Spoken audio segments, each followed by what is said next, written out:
Adelante, hermana Beatriz. Ya. Padre Celestial, aquí estamos, Señor, estos hijos tuyos, agradecidos, Señor, por tu amor tan grande, Señor, para nosotros, que nos diste a tu Hijo Jesucristo, Señor, para enseñarnos, para guiarnos, para orientarnos, y dejó estas palabras y estas enseñanzas tuyas, Señor, para nuestro crecimiento espiritual, Señor. Ayúdanos, Señor, a entender, a practicar y, Señor, llenar nuestro corazón con estas enseñanzas, Señor, y podamos tener un crecimiento grande y, Señor, dar testimonio en nuestra casa, con nuestros vecinos, con todas las personas que giren a nuestro alrededor, Señor.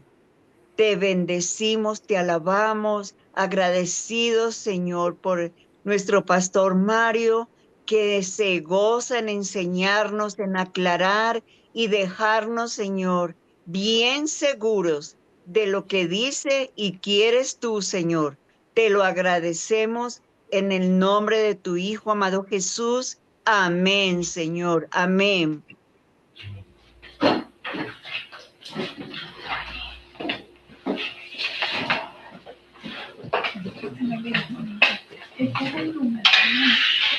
Señor, le bendiga esta noche. Bueno, voy a poner el celular aquí, pero no porque estoy mirando el celular, sino porque estoy mirando la hora.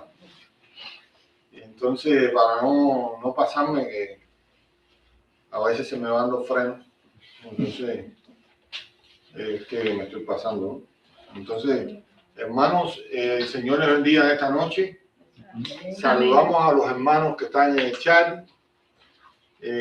Algunos los veo, a otros no los veo como a Jenny, y bueno, a Magnolia simplemente la veo muy sonriente, como siempre. Y bueno, que el Señor le bendiga y gracias por unirse con nosotros aquí en este estudio.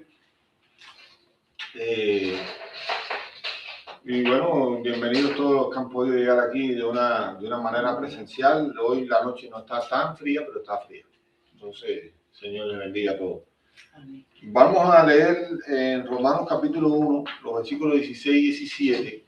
Vamos a basar el estudio en estos dos versículos porque a partir del versículo número 18 ya se entra en otro tópico. Y entonces yo no creo para poder delimitar uno del otro. Así que Romanos 1, 16 y 17 dicen amén cuando lo tengan.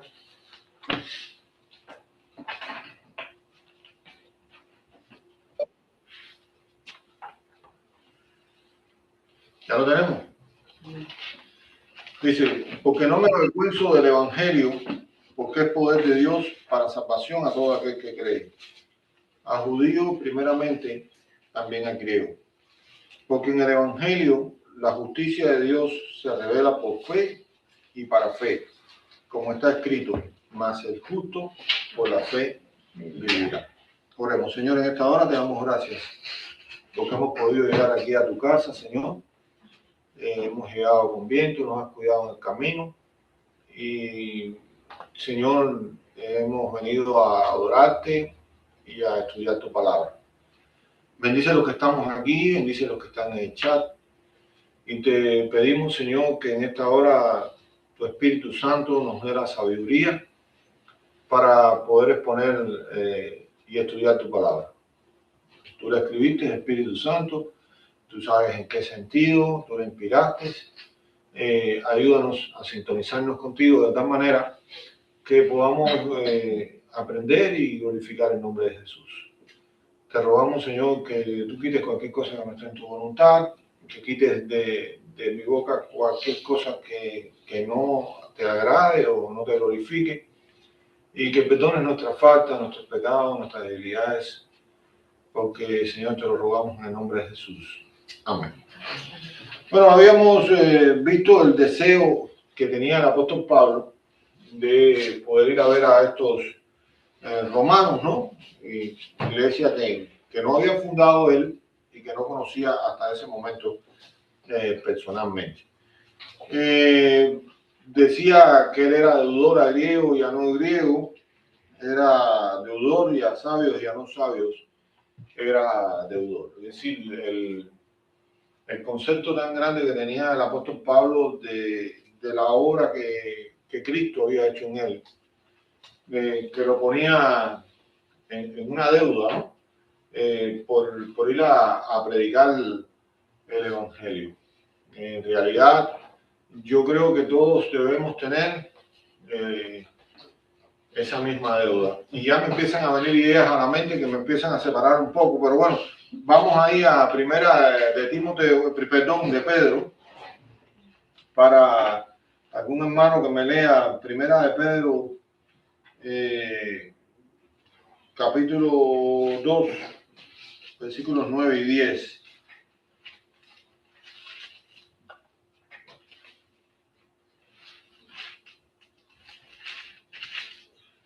Hermana Magnolia. Amén.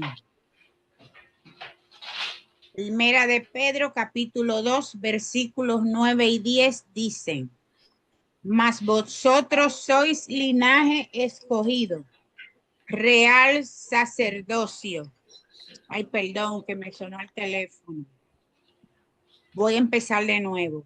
Mas vosotros sois linaje escogido, real sacerdocio, nación santa, pueblo adquirido por Dios, para que anunciéis las virtudes de aquel que os llamó de las tinieblas a su luz admirable.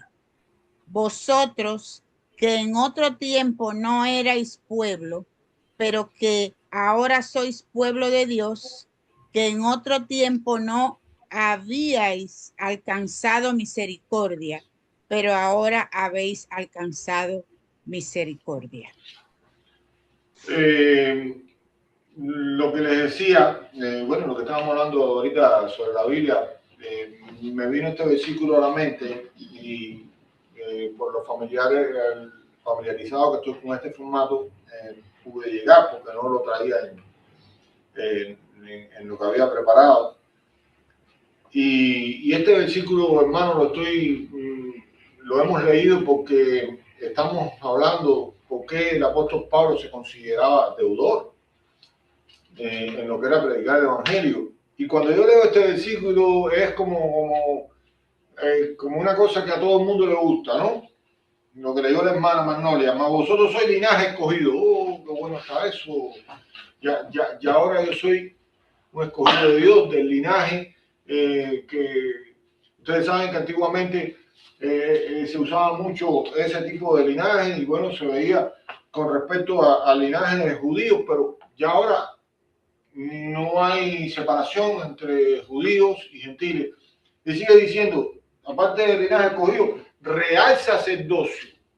Ahora nosotros somos sacerdotes por medio de Cristo, nuestro gran sumo sacerdote. Yo lo he explicado ya en otros estudios.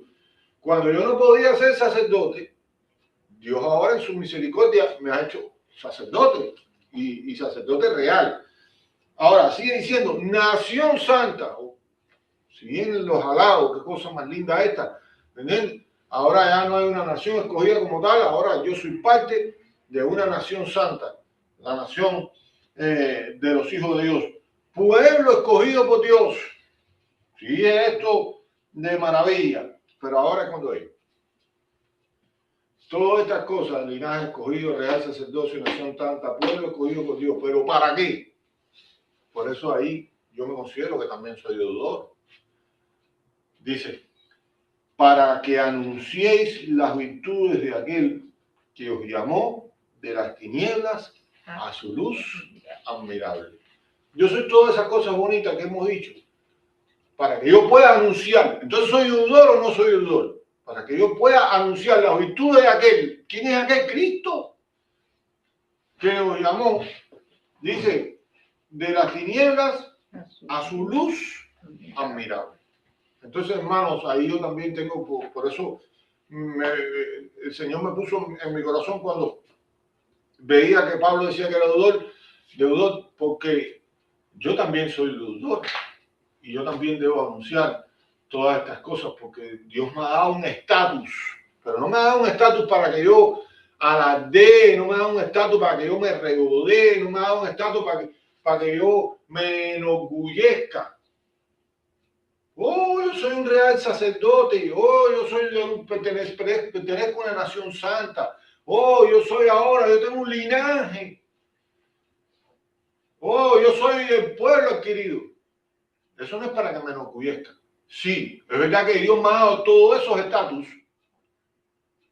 en su gracia, en su misericordia, pero para que yo anuncie las virtudes de aquel que me llamó de las tinieblas a su luz admirable.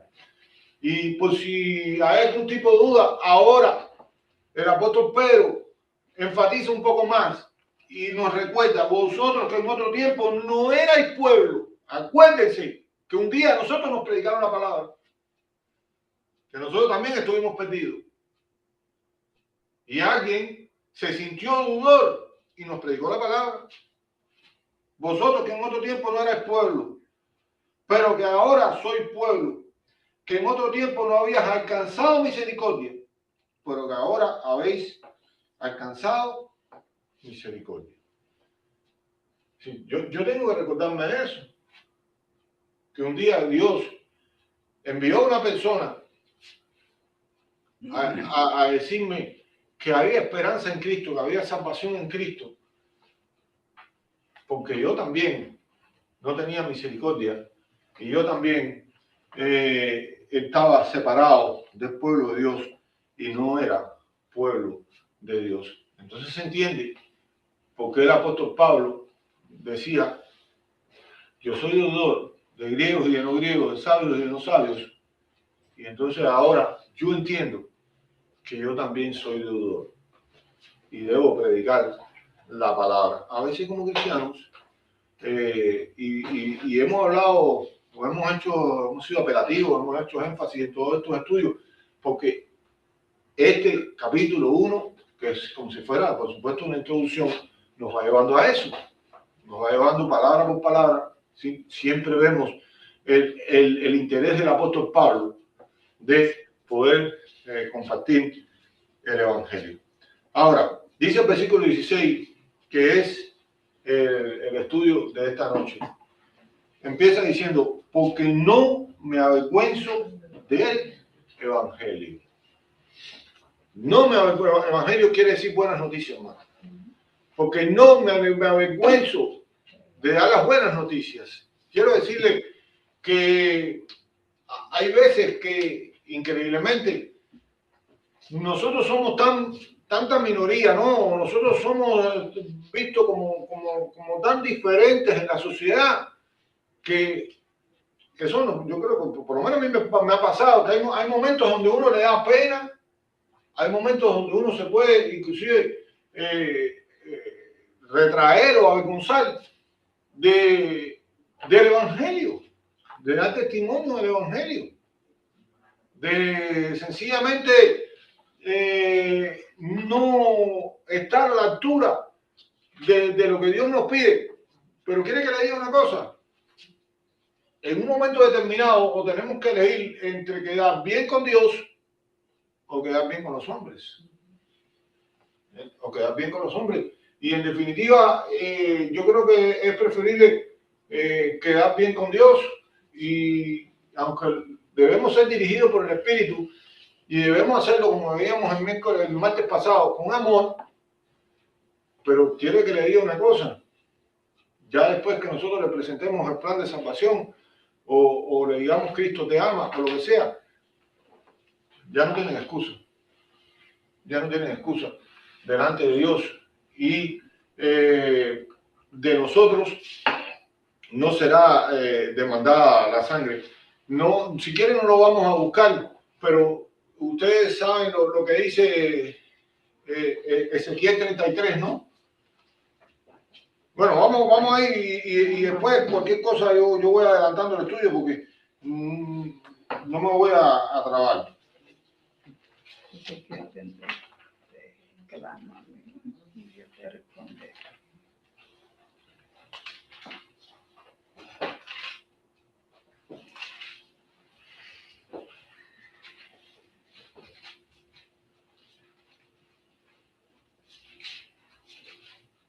A ver, aquí, hermano, estoy tratando de extractar lo más que pueda, ¿no?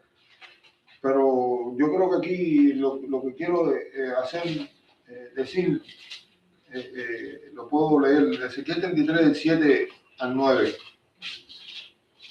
23.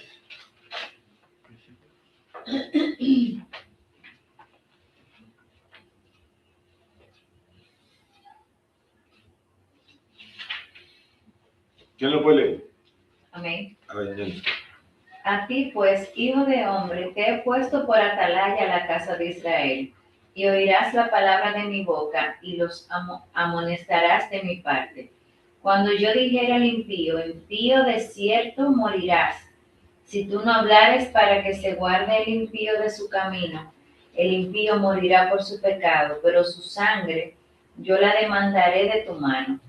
Y si tú avisares al impío de su camino, para que se aparte de él, y él no se apartare de su camino, él morirá por su pecado, pero tú libraste tu vida. ¿Hasta cuál, pastor? Hasta ahí, porque miren, en los primeros versículos, él está comparando a nosotros, nos está comparando con un atalaya, así con un vigía, que se paraba en una torre y veía venir el enemigo.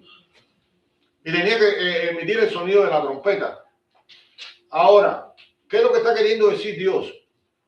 Si viene el enemigo y tú tocas la trompeta y el pueblo se apercibiere, bueno, no será sorprendido. Ahora, si tú tocas la trompeta y el pueblo le da lo mismo, no se apercibiere, el pueblo va a morir. Pero yo no voy a demandar esa sangre de ti. Ahora, si tú no tocas la trompeta, el pueblo va a morir, pero yo voy a demandar esa sangre de ti.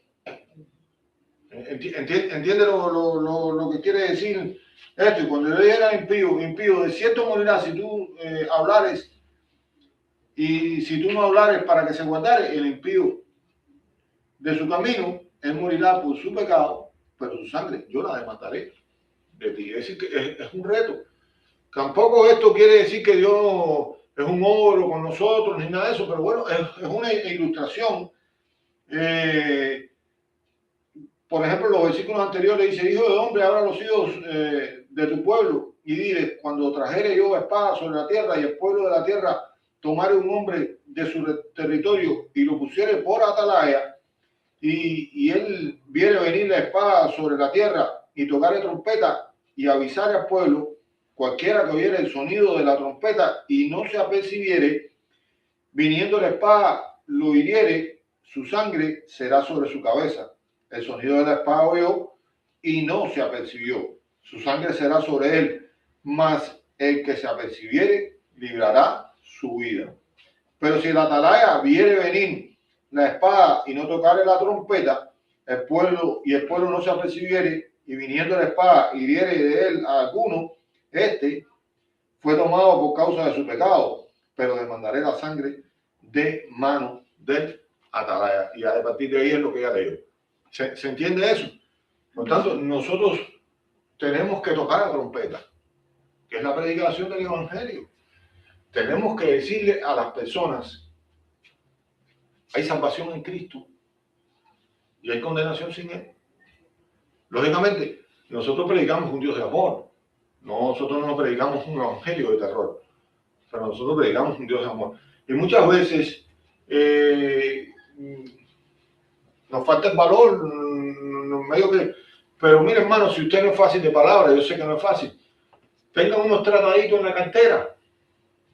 Las mujeres tengan unos trataditos en la cartera, los hombres en un bolso. Y cuando usted sienta de parte de Dios que hay una persona, usted llegue y déle un tratadito. Mire, le regalo eso, Dios le bendiga. Ya, con la misma vida y se parte, se fue. Pero esa persona, inclusive, puede tener un tratadito, y ahora mirándolo más íntimamente con nosotros, puede tener un tratadito con la dirección de la iglesia. Pero eso no tiene que imprimirlo en ninguna parte ni nada de eso. Eso usted le pone con una tinta, en una pluma, el culto a las 9 de la mañana. Ya. Dios no le va a demandar de esa alma. Y a lo mejor usted no tiene la facilidad o no tiene las condiciones en ese momento para presentarle el plan de salvación.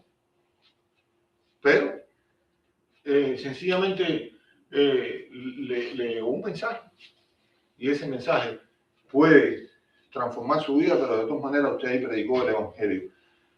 Vamos a ver ahí lo que dice la palabra del Señor ahí en Mateo capítulo 10.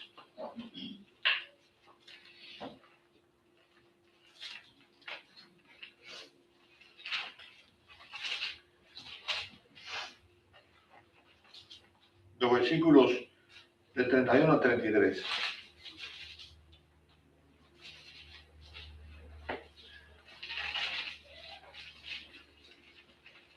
Tenemos la oportunidad, hermana Anabel. Gracias, hermanos. Es capítulo 10 del 31, dijo pastor. Sí, al 33. Gracias. Y dice, así que no temáis, más valéis vosotros que muchos pajarillos. A cualquiera, pues, que me confiese delante de los hombres, yo también le confesaré delante de mi Padre que está en los cielos. Y a cualquiera que me niegue delante de los hombres, yo también le negaré delante de mi Padre que está en los cielos. Amén. Amén. Mire, hermano, cuando yo leo este versículo, yo me traslado a la época de mi adolescencia y de mi juventud en mi país. Ustedes le pueden dar gracias a Dios. Ustedes le pueden dar gracias a Dios que ustedes no tuvieron que enfrentar lo que tuvieron que enfrentar, lo que tuvimos que enfrentar, o están enfrentando, ¿no? Pero bueno, estamos hablando de aquellos años, y lo que tuvieron que enfrentar los cristianos. Yo no voy a llevarme mucho tiempo explicando esto. Fueron muchas cosas, pero sí les voy a decir una cosa. El ser cristiano en aquellos tiempos, ahora por un problema de conveniencia, después que se cae el campo socialista, estamos hablando del año 90, por ahí, aproximadamente, se le dio a la religión, como llaman ellos, cualquiera que fuera, un poquito de tolerancia, aunque siempre el cristianismo no ha tenido la libertad que ha tenido, por ejemplo, las religiones afro en Cuba. Pero sí les voy a decir una cosa. En aquel momento el evangelio costaba. Ser cristiano te imaginabas en el trabajo. Pero voy a un punto que era un punto tremendo. Y eran las carreras universitarias. Les costó a muchos cristianos la carrera universitaria. Habían dos carreras que estaban totalmente vetadas para los cristianos. Era periodismo. Ahí no había libertad de expresión, ni hay. Pero, por tanto, todo el que no entraba por el lado de ellos, no. Periodismo y psicología. Ningún cristiano podía aspirar a eso. Y a lo mejor usted lo quería hacer y tronchaba su vida. Pero había otras carreras que le podían perjudicar. ¿Y por qué yo recuerdo esto? Porque los pastores constantemente desde el púlpito usaban este texto. Yo no soñaba ni con ser pastor ni nada por el estilo, no, pero usaban este texto. Porque quiero decirle que hubo algunos que se le aflojaron las piernas. En este país, sirviendo al Señor, yo conocí el testimonio de personas que me lo contaron, que los apretaron, inclusive con carreras de medicina y con esto, y los apretaron. Y cuando los apretaron, se les aflojaron las piernas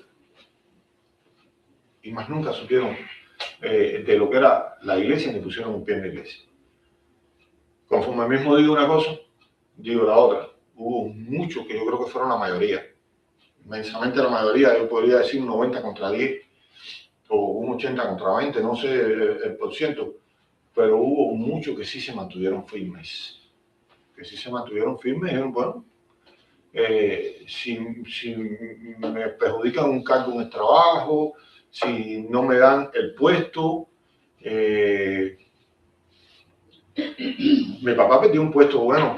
Después vimos que Dios obró mejor todavía, ¿no? Pero fue una entrevista y salió. Porque ¿qué pasa?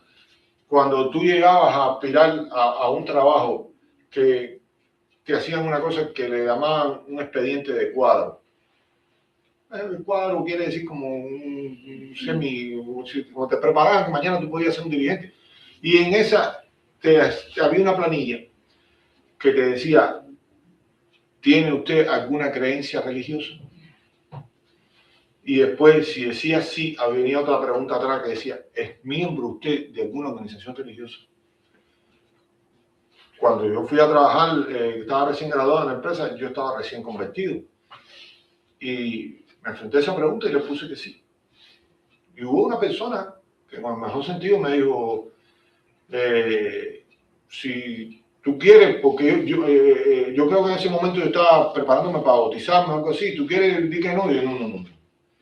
Y yo recuerdo, porque el Señor tiene el control de todas las cosas, yo recuerdo que la jefa de personal vio que yo puse que sí, me miró, hizo así, cogió la planilla y la metió abajo, no la dejó arriba, la metió abajo de un bulto de papeles que había que hacer, porque Dios quería que yo, pero para no poner un ejemplo por aquí y por allá, mi propio padre llegó a un puesto, a aspirar a un puesto y fue una entrevista y salió eso. Y él le dijo, pero usted ha puesto esto y bueno, si usted me va a dar un puesto que es un puesto confiable, que se va a mover por toda la isla de Cuba, así, yo no le voy a explicar lo que era, ¿cómo usted se sentiría si yo le dijera una cosa por la otra? Yo le estoy siendo sincero y esto está demostrando mi confiabilidad.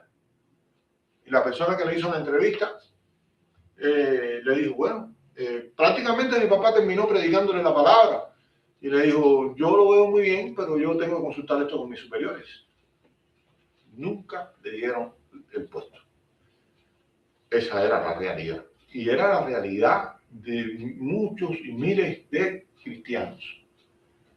Pero había que escoger. Porque si tú negabas a Dios, ya te daban el puesto. Pero que dice la palabra, el que me negare delante de los hombres, yo le negaré delante de mi Padre que está en los cielos. Mas el que me confesare delante de los hombres, yo le confesaré delante de mi Padre que está en los cielos. Y entonces, hermano, a veces nos avergonzamos del Evangelio y en aquellos tiempos los apóstoles se tuvieron que enfrentar. Vamos a buscar ahí en Hechos capítulo 5.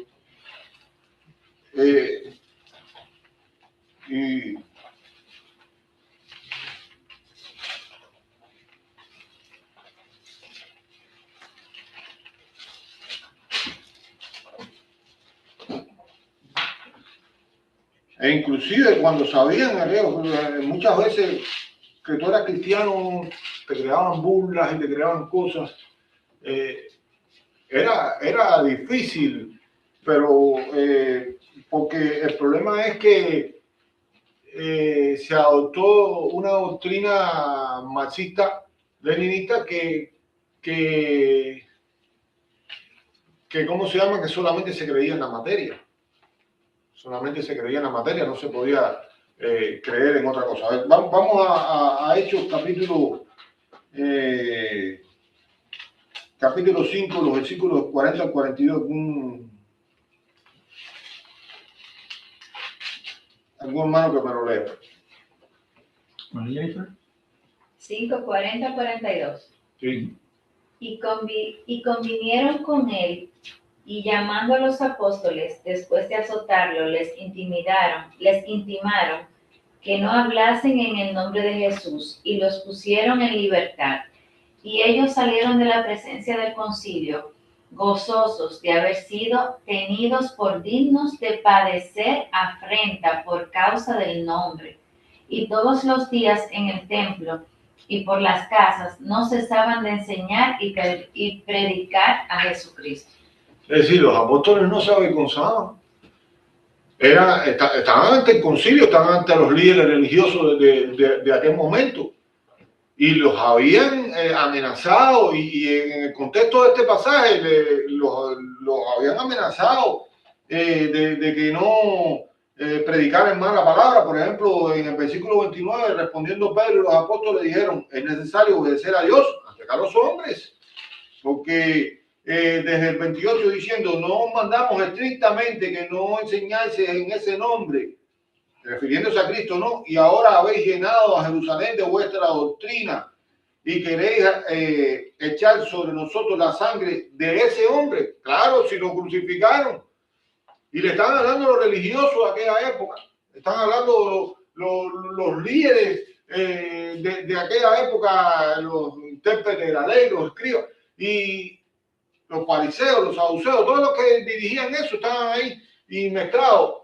Y ellos siguieron predicando la palabra. Ahora, lo que les quiero decir es que los azotan, sabiendo bien que no han hecho nada, simplemente los azotan. Y dice la palabra, y ellos salieron de la presencia del concilio, gozosos de haber sido tenidos por dignos de padecer afrenta por causa del nombre. Cuando ponen nombre, lo ponen con mayúsculas, refiriéndose a Cristo.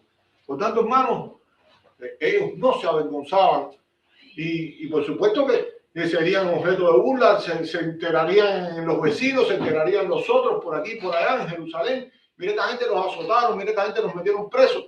Pero si era por causa de Cristo, ellos no lo iban a negar, porque están diciendo, es necesario obedecer a Dios antes que a los hombres.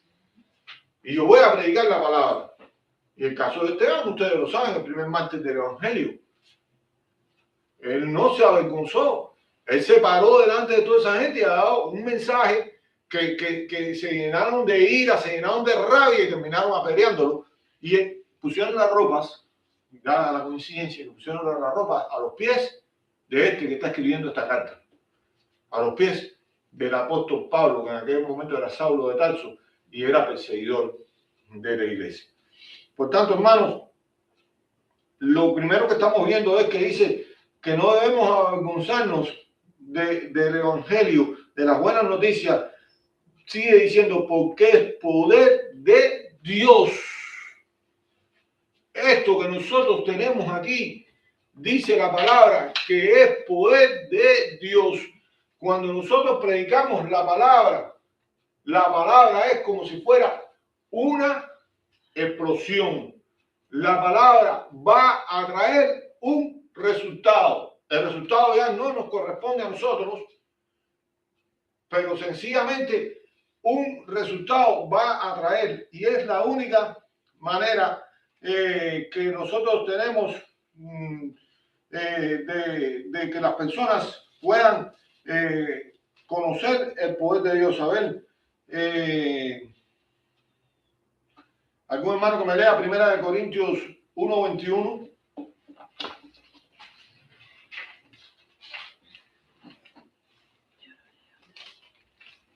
Lea el 18 y lea el 21.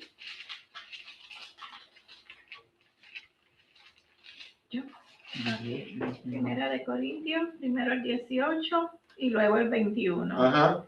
Dice así: porque la palabra de la cruz es locura a los que se pierden, pero a los que se salvan, esto es, a nosotros, es poder de Dios. Amén. Para los que se pierden, va a ser una locura. Pero para los que se salvan, van a experimentar lo que es el poder de Dios. ¿Y qué dice el 21, mi hermana? Pues ya que en la sabiduría de Dios, el mundo no conoció a Dios mediante la sabiduría, agradó a Dios salvar a los creyentes por la locura de la predicación. Es decir, dice el Salmo 19, los cielos cuentan la gloria de Dios y el firmamento la obra de sus manos, pero el hombre no pudo ver eso. Y cuando Dios mostró todo eso, dice que ahora le ha placido a Dios, ¿no?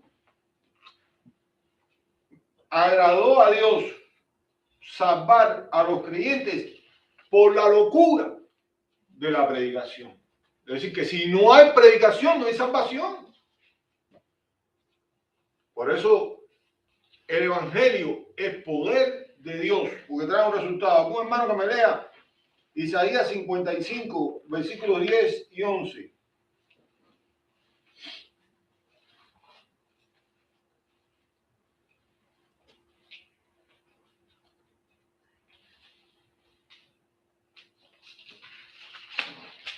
¿Alguien del Zoom que quisiera leer?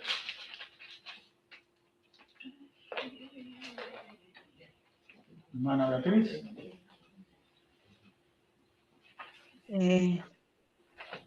Isaías 55, 10 y 11 dice, porque como desciende de los cielos la lluvia y la nieve, y no vuelve allá, sino que riega la tierra y la hace germinar y producir, y da semilla al que siembra y pan al que come.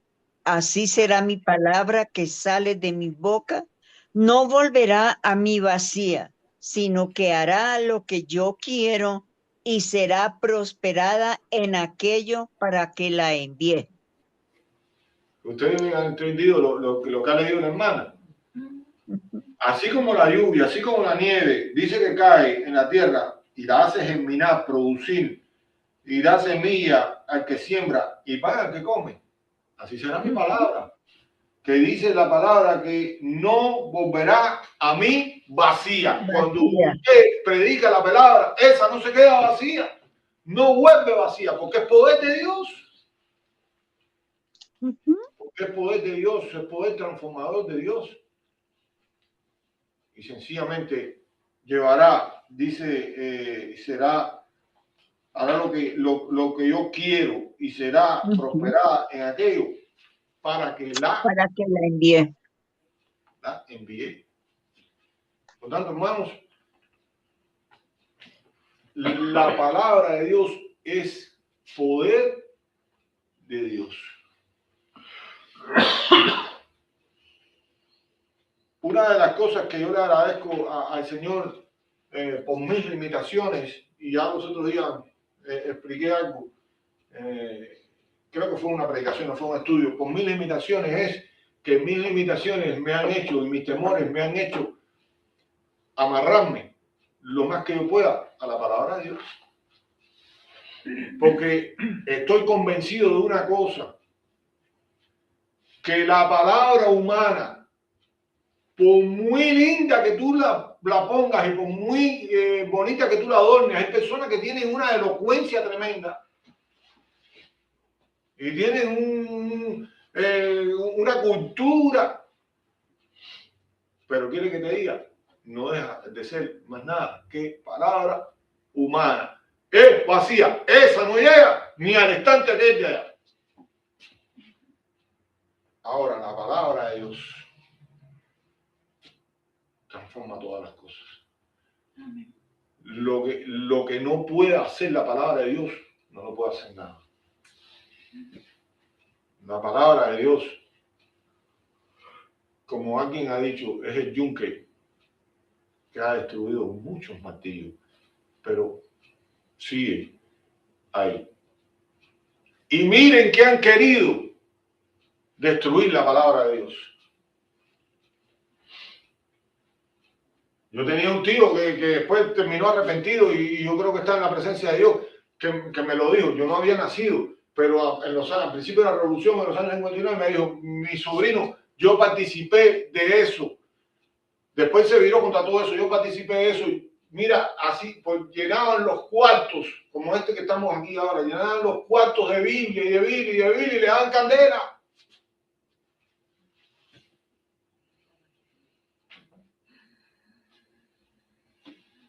Y no sé cuántos hemos oído hablar de aquel que se llamaba Voltaire, que era francés, que se propuso destruir la Biblia. Y sin embargo, después de las cosas en donde él vivía, creo que ahí se hizo una imprenta.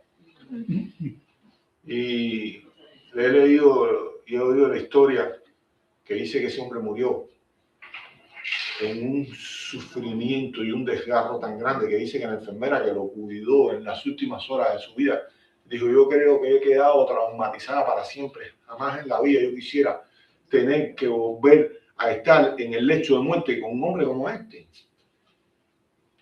por ser enemigo de la palabra de Dios, por ir contra la palabra de Dios. Y muchas de las cosas que estamos viendo en este mundo y muchas de las cosas que estamos viendo quizás en este país han sido porque realmente se ha quitado la palabra de Dios de las escuelas, de muchos lugares, Pero ahora, usted podrá decir, el que quitó la palabra de Dios es un enviado del enemigo, de Satanás, como usted quiera. Pero lo más triste de esto es que nosotros hemos quitado, los cristianos hemos quitado la palabra de las casas, no leemos la Biblia. Estaba oyendo una estadística y se cree que el 80% de los cristianos no lee la Biblia o no la estudia. Solamente un 20%. Y entonces ahora, ¿qué pasó? El de las escuelas, el que la quitó, puede ser diabólico, pero entonces, ¿qué es lo que pasa en mi casa? Que no se estudia la Biblia, que no se lee la Biblia, que no escudriño la Biblia. No puedo pasar, no puedo avanzar, porque cuando la palabra de Dios tiene en primer lugar, la palabra de Dios, como hemos visto en otros estudios, me amonesta, me bendice y trae fruto. Trae fruto apacible, trae fruto para mi vida y trae bendición. Entonces, hermanos, verdaderamente hemos obviado aquella palabra de que Dios dijo desde el principio, sea la luz, y fue la luz. Y siempre la palabra de Dios mostró su poder. Vamos a apurarnos porque me quedan 12 minutos. Y para ver si puedo terminar aquí. A ver, algún hermano que me busque ahí Mateo capítulo 8. Para usted vea el poder de la palabra de Cristo, que es la misma palabra de Dios.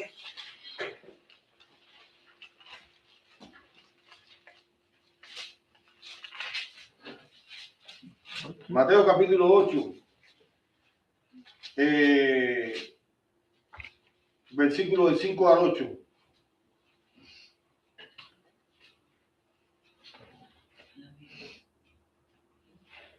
Hermana Mireya, adelante. Amén. Entrando Jesús en Capernaum, vino a él un centurión rogándole y diciendo, Señor, mi criado está postrado en casa, paralítico, gravemente atormentado. Y Jesús le dijo, yo iré y le sanaré. Y respondió el centurión y dijo, Señor, no soy digno de que entres bajo mi techo. Solamente di la palabra y mi criado será sanará.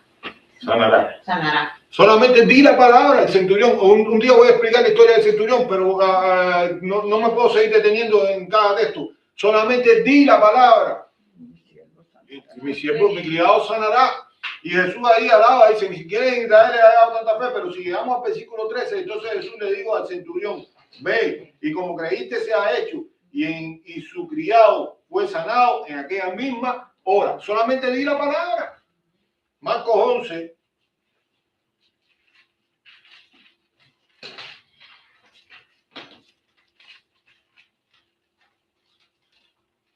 Marcos 11, 22 y 22 al 24. Algún hermano que me lo lea.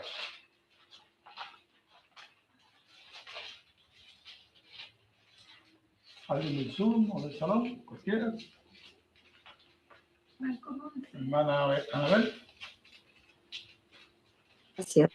Marco 12. 11, 22, 24. Aquí sí, a Marcos 11, 22 al 24. Dice, respondiendo Jesús le dijo, tened fe en Dios, porque de cierto digo que cualquiera que dijere a este monte, quítate y echa en el mar, y no durar en su corazón, sino creyere que será hecho lo que dice, lo que diga será hecho. Por tanto digo que todo lo que pidieres orando, creed que lo recibiréis y os vendrá. Amén. Amén. En el contexto de este pasaje, Jesús había anteriormente maldecido una higuera. Y cuando pasan al otro día, ven que la higuera se secó. Por la palabra de Jesús se secó. Y entonces ahí los discípulos le preguntan, Señor, la higuera se secó. Y él le dice, pues yo digo que si tuvieres fe, si le dirías a este monte, muévete, se moverá. Por la palabra, todo lo que pidieres en oración, lo haréis. Lucas 5:5.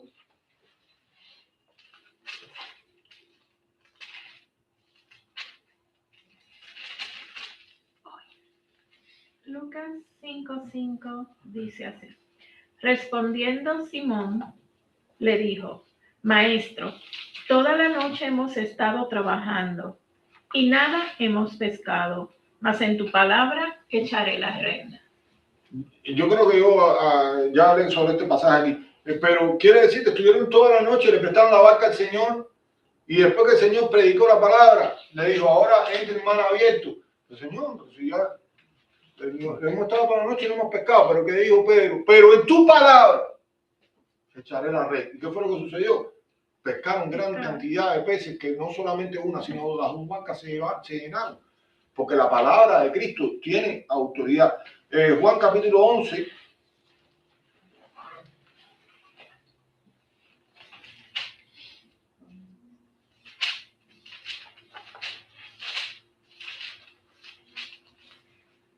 Versículo 43 y 44.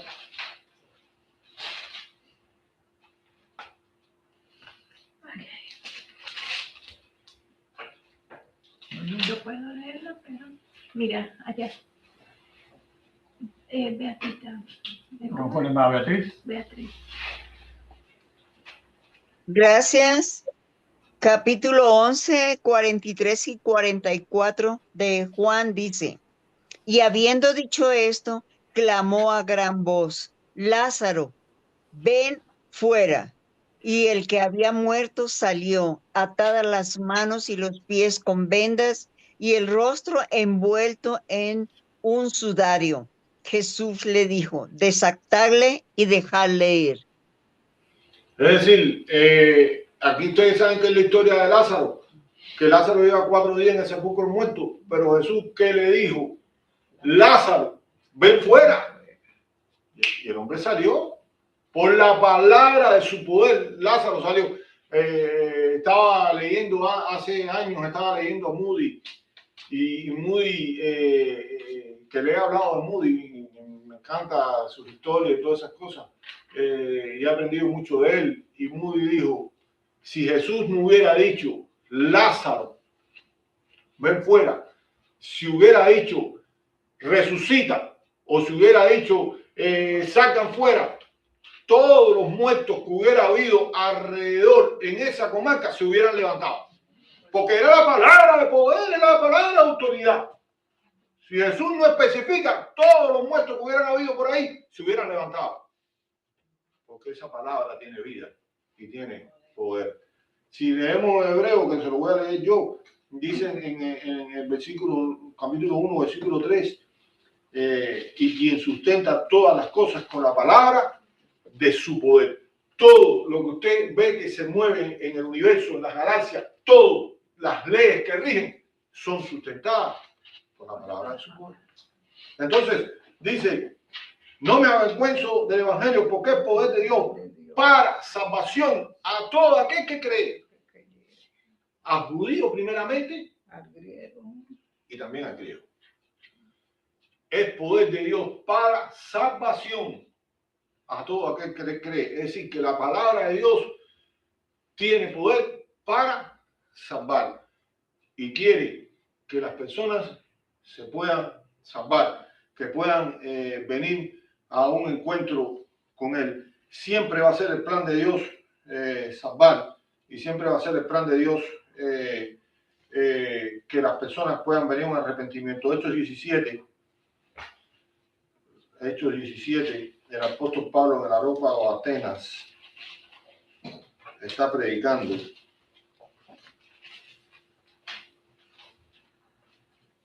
Algún hermano que me lea los versículos 30 y 31. Voy a leerlo. Okay. Pero Dios, habiendo pasado por altos tiempos de esta ignorancia, ahora manda a todos los hombres en todo lugar que se arrepientan, por cuanto he establecido un día en el cual juzgará al mundo con justicia por aquel varón a quien designó, dando fe a todos con haberle levantado de los muertos. Es decir, la resurrección de Cristo trae fe a todos los hombres. La palabra de Dios dice que la fe viene por el oír, y el oír ¿por qué? Por la palabra de Dios. El mensaje de la palabra de Dios trae un mensaje de fe que toca el corazón Y Pablo, predicando en el aerópago de Atenas, por eso dice, para salvación a todo aquel que crea, judío primeramente y también al griego, refiriéndose al mundo judío y al mundo gentil, en que están abarcados todas las naciones. ¿Por qué razón? Porque como le dijo el hermano Antonio, Dios manda a todos los hombres en todo lugar que se arrepientan. Dios no ha hecho excepción de personas. Y la palabra, las buenas noticias son para todos. Tiene poder para salvar, para transformar. Tiene poder para que las personas puedan ser alcanzadas. Y una vez que una persona es impactada y es tocada por la palabra de Dios, olvídense eso. Hay una transformación totalmente diferente. Lo que un día le pinté aquí, en Hebreos 4:12, cuando entra hasta partir el alma y el espíritu, las coyunturas y los tuétanos, diciendo los pensamientos y las intenciones del corazón. Dice, porque en el Evangelio la justicia de Dios se revela por fe y para fe. Es decir, ahora la justicia de Dios, Dios nos ha hecho justos, nos ha dado de su justicia, pero nos ha dado de su justicia, ¿por qué? Porque nosotros tenemos que comprarla, nosotros tenemos que dar un dinero, nosotros tenemos como otras religiones que llevan animales en sacrificio, un carnero, o tenemos que pagarle a X hombre. No, la justicia de Dios simplemente se revela por fe y para fe. Yo la quiero por fe y la transmito por fe, se la comunico a las personas por fe. Nosotros tenemos que tener fe en el mensaje de la palabra de Dios, como está escrito. Mas el justo por la fe vivirá. A medida que vayamos avanzando en Romanos, vamos a ver, nos vamos a encontrar con la justicia de Dios varias veces. Pero dice que esa justicia nosotros la vamos a alcanzar solamente por la fe. Por la fe que produce la palabra de Dios impactando nuestros corazones. Y dice la palabra de Dios que el justo vivirá por la fe. Quiero decirles una cosa, este fue el versículo que transformó a Martín Lutero. ¿Cuántos saben quién es Martín Lutero? El reformador, ¿no? Era un sacerdote católico que trataba de buscar la justificación por las obras. Y hacía penitencias, y hacía oraciones, y se laceraba, hasta que un día lo envían a hacer un estudio de la palabra de Dios y llega a este pasaje. Y se dio cuenta que lo único que lo podía justificar delante de Dios era la fe. Lo único que lo podía justificar no era porque hubiera hecho más buenas obras, ni menos buenas obras, ni nada. Sencillamente, lo único que te garantiza a ti que Dios te justifique, que Dios te salve, es que tú puedas tener fe en Él. Ya eso es otro tema. Que el resultado de yo tener un encuentro con Dios, a partir de ahí se vean los frutos, que los puedes traducir en buenas obras. No, por supuesto. Que si yo era un maldiciente no lo voy a hacer más. Que si yo era un blasfemo, por supuesto. Pero yo alcanzo la salvación, o la salvación me alcanza a mí, como usted lo quiera ver, simplemente por la fe. No hay que hacer más nada. Lo único que hay que hacer es creer. Simplemente lo único que yo tengo que hacer es creer en el Señor. Y una vez que yo creo en el Señor, sencillamente ahí yo soy transformado. Porque cuando yo tengo fe en Él, yo tengo arrepentimiento. Y yo sencillamente en ese momento soy perdonado, soy transformado, soy justificado, soy santificado, soy adoptado en el Señor. ¿Se entiende eso? Así de sencillo. La salvación es tan sencilla que nosotros los hombres lo que muchas veces la complicamos. No está el pasaje colateral, creen en el Señor Jesucristo y será salvo. Ajá. Ahí en Hechos capítulo 16 dice, ¿qué debemos hacer para ser salvos?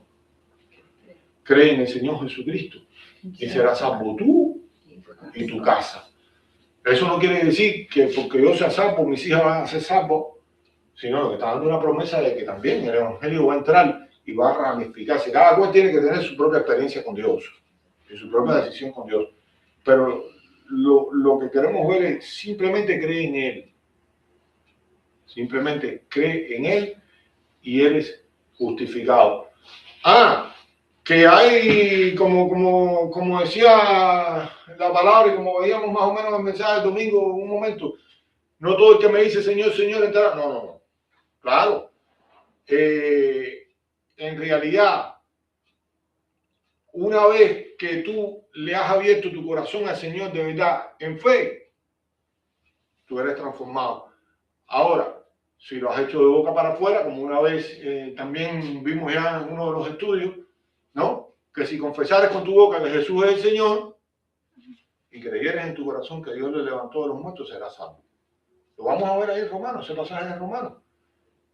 Entonces, muchas personas dicen que creen en Dios de boca para afuera y sencillamente no tienen un encuentro con Dios, porque no han creído en Dios por fe. No han tenido una verdadera fe que le transforme. Y el hecho de que yo diga que creo en Dios, y bueno, estamos en un país en ese aspecto peligroso. ¿Por qué? Porque llega un momento que el cristianismo es parte de la cultura, es un fenómeno cultural. El domingo todo el mundo va a la iglesia, el lunes los trabajos, ¿a qué iglesia fuiste? No, yo fui a esta, no, yo fui a la otra, sobre todo en el mundo americano, en el mundo hispano todavía tú ves cierta resistencia. Pero el hecho de que yo entre en una iglesia no quiere decir que yo soy salvo. Es lo que yo siempre he dicho. El hecho de que yo entre en un garaje no quiere decir que yo soy automóvil. Y el hecho de que yo entre en un aeropuerto no quiere decir que yo soy avión. El hecho de que yo entre en un templo no quiere decir que yo soy cristiano. Cristiano es el que sí ha sido justificado por la fe, porque ha depositado, se ha entregado por fe al Señor, el Señor ha transformado. ¿Se entiende eso? ¿Alguna duda, alguna pregunta?